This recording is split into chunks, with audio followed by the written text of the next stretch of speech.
So hello everyone, आज की इस वीडियो में हम लोग बात करने वाले हैं गेंशिन इम्पैक्ट के टॉप 5 स्ट्रॉन्गेस्ट डीपीएस जो कि 2025 के अंदर सबसे ज्यादा ताकतवर थे। देखो मैं बोल तो 5 रहा हूँ लेकिन मैं तुम्हें 5 से ज्यादा ही बताने वाला हूँ। तो अगर तुम चैनल पे नए हो तो सब्सक्राइब कर लो, वीडियो को लाइक कर लो। चलो अब हम लोग अपनी वीडियो को शुरू करते हैं।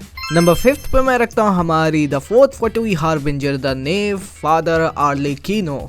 इवन दो गेम के अंदर आया आर्लेकिनो को अच्छा खासा टाइम हो चुका, लेकिन अभी भी उसका डैमेज बहुत ही ज्यादा बाप लेवल का है। ऐसे ही थोड़ी ना लोग उसे फादर बोलते हैं। अगर तुम्हें नहीं पता तो आर्लेकिनो एक पायरो पोल आर्म यूजर है जो कि बॉन्ड ऑफ लाइफ मैकेनिक्स को यूज करके पायरो इन्फ्यूज डैमेज डील करती है। अब मुद्दे की बात तो यह है कि इस पूरी लिस्ट के अंदर आर्लेकिनो वैसी डीपीएस है जो कि सोलो सबसे ज्यादा डैमेज करती होगी।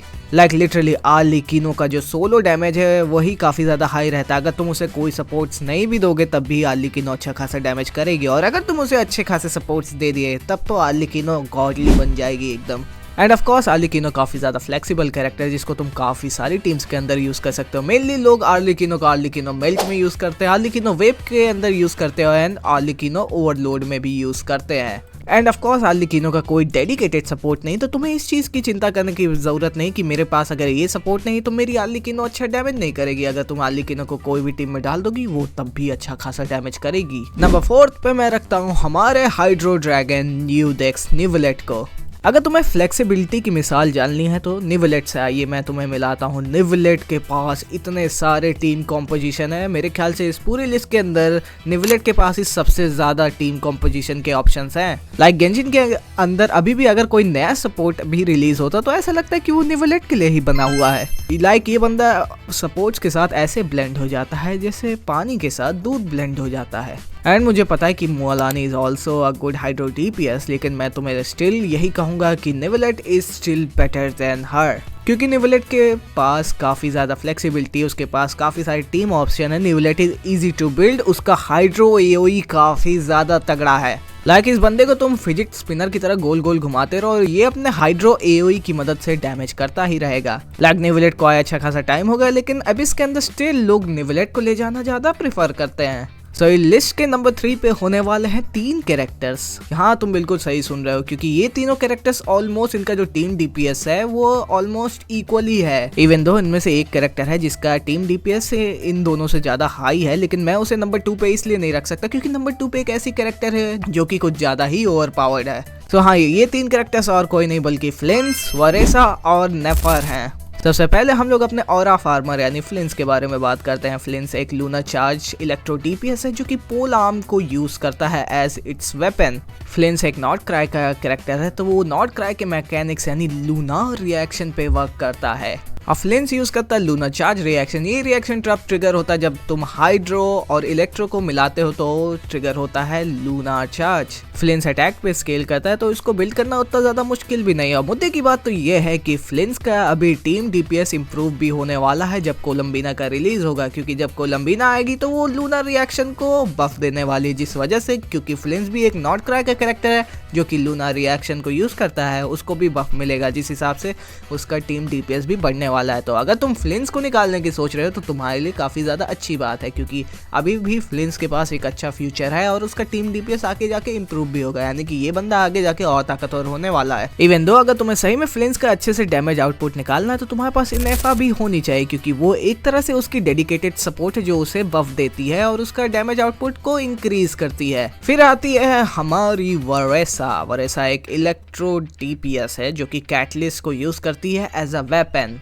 वरेसा मेनली प्लंजिंग अटैक्स को यूज करती है तो डील डैमेज, और इसका जो मेन टीम है मोस्टली लोग इसको ओवरलोड टीम के अंदर यूज करना प्रेफर करते हैं, क्योंकि वहां पे हम लोग वरेसा के डैमेज का एक अच्छा आउटकम निकाल सकते हैं। अब मुद्दे की बात तो ये है कि वरेसा की टीम को बिल्ड करना भी काफी ज्यादा आसान है। तुम इसके साथ कोई डेडिकेटेड सपोर्ट नहीं, तुम इसके साथ 4 स्टार कैरेक्टर्स को भी यूज कर सकते हैं। फॉर एग्जाम्पल तुम वरेसा को ले लो, यान सान को ले लो, शिवरिस को ले लो, माविका या फिर ड्यूरन को ले लो और उसकी टीम कंप्लीट हो जाएगी। तो हाँ, वरेसा को ज्यादा 5 स्टार कैरेक्टर्स को नीड नहीं होती है टू इम्प्रूव हर डैमेज। फिर हम लोग बात कर लेते हैं नेफर। नेफर एक कैटलिस्ट यूजर है जो कि डेंड्रो डीपीएस है जो कि लूनर ब्लूम रिएक्शन को यूज करती है। और अगर अभी हम लोग टीम डीपीएस की बात करें तो नेफर फ्लिंस और वरेसा दोनों से थोड़ी सी ज्यादा ताकतवर है इन कंपैरिजन।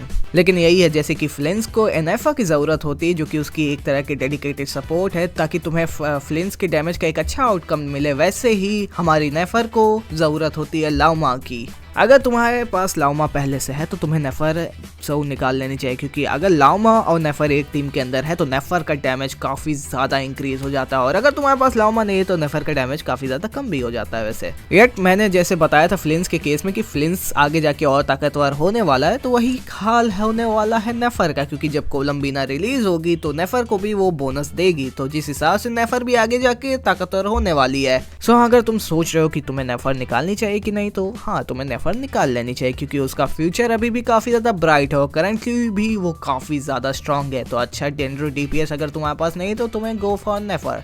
तो सेकंड पोजीशन पे मैंने रखा है हमारी आउटलैंडर स्कर्क को।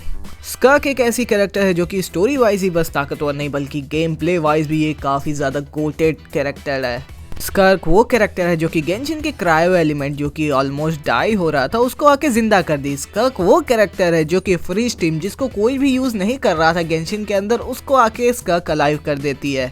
सो अगर तुम्हें नहीं पता तो स्कर्क एक स्वॉर्ड यूजर है जो कि एक क्रायो डीपीएस है, इवन दो उसके गेम प्ले वाइज वो लगेगी नहीं कि वो क्रायो डीपीएस, लेकिन हाँ वो एक क्रायो डीपीएस है जो कि फ्रीज टीम में यूज होती है और काफी ज्यादा तगड़ा डैमेज देती है। और मुद्दे की बात तो ये कि स्कर्क को खेलने में भी काफी ज्यादा मजा आता है। स्कर्क के तुम एलिमेंटल स्किल यूज करके भी डैमेज यूज कर सकते हो, उसका जो बर्स्ट होता है वो भी काफी ज्यादा तगड़ा डैमेज यूज कर सकता है, और या फिर तुम यूज कर सकते हो स्कर्क हाइब्रिड। पहले तुम स्कर्क का बर्स्ट यूज करो फिर स्कर्क की एलिमेंटल स्किल यूज कर लो। दिस वे स्कर्क को यूज करने में काफी सारे ऑप्शन हो जाते हैं, या तो तुम स्कर्क को एक कंसिस्टेंट डैमेज डीलर भी बना सकते हो या फिर स्कर्क को तुम as a nuke damage dealer भी बना सकते हो। लेकिन अगर तुम्हें सही अच्छे से स्कर्क का डैमेज आउटपुट निकालना है तो तुम्हारे पास एस्कॉफिए भी होनी चाहिए, जो कि एक हिसाब से क्रायो और हाइड्रो डीपीएस के लिए काफी ज्यादा अच्छी सपोर्ट है। अगर वो तुम्हारे पास है तो तुम्हारी स्कर्क काफी ज्यादा अच्छा डैमेज करेगी, और अगर तुम्हारे पास फुरीना भी पहले से पड़ी हुई है तो तुम्हारे लिए तो और भी अच्छी बात है। तो एक हिसाब से तुमने स्कर्क की जो प्रीमियम टीम है उसे कंप्लीट कर लिया है। बाकी चौथे स्पॉट के अंदर तुम कोई भी हाइड्रो या क्रायो कैरेक्टर को डाल सकते हो, जैसे कि मोना हो गई, सितलाली हो गई, शिन्हा हो गई। कर्क की टीम का जो फोर्थ स्पॉट है वो काफी ज्यादा फ्लेक्सिबल है, तुम कोई भी हाइड्रो या क्रायो कैरेक्टर वहां पे डाल सकते हो।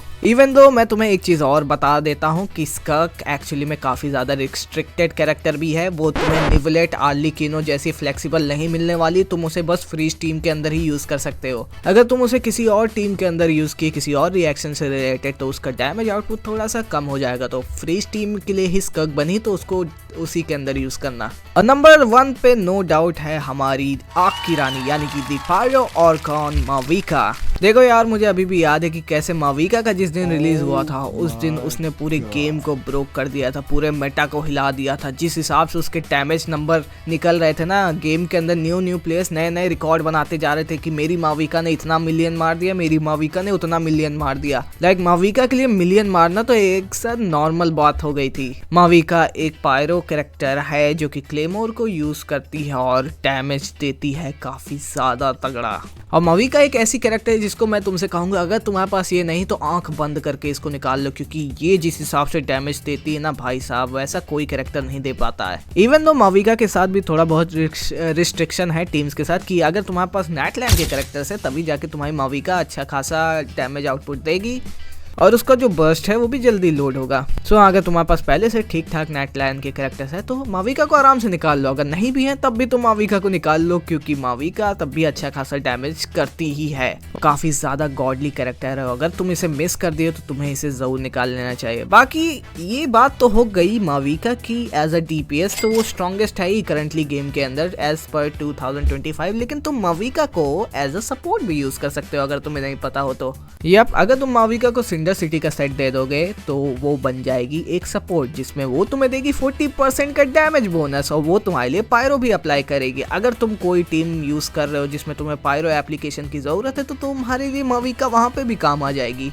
और बहुत सारे लोग क्या कहते हैं वरेसा टीम के अंदर माविका को एज अ सपोर्ट भी यूज करते हैं। तो तुम्हें इस चीज से ये भी पता चल गया होगा कि माविका की character value as a DPS ही नहीं है बल्कि वो एज अ सपोर्ट भी काफी ज्यादा तगड़ी है। सो हाँ, ये थे मेरे टॉप 5 स्ट्रॉन्गेस्ट डीपीएस इन गेंशिन इम्पैक्ट एज पर 2025। वैसे मैंने वीडियो में बोला तो टॉप 5 था लेकिन मैंने तुम्हें 8 कैरेक्टर बता दिए। देखो कितना ज्यादा अच्छा हूँ मैं, तुम्हारे लिए इतना सब कुछ करता हूँ लेकिन तुम वो सब्सक्राइब का बटन नहीं दबाते हो। सो हाँ, अब यहाँ तक अगर वीडियो देख लियो तो वो सब्सक्राइब का बटन को दबा दो, वीडियो को लाइक कर दो, चैनल को सब्सक्राइब तो कर ही दिया होगा अब तुमने। मैं सोच रहा हूँ कि हाँ तुमने तुमने कर ही दिया होगा, अच्छे इंसान हो अगर तुम। मैं मिलूंगा तुमसे एक नई वीडियो में, तब तक के लिए बाय बाय।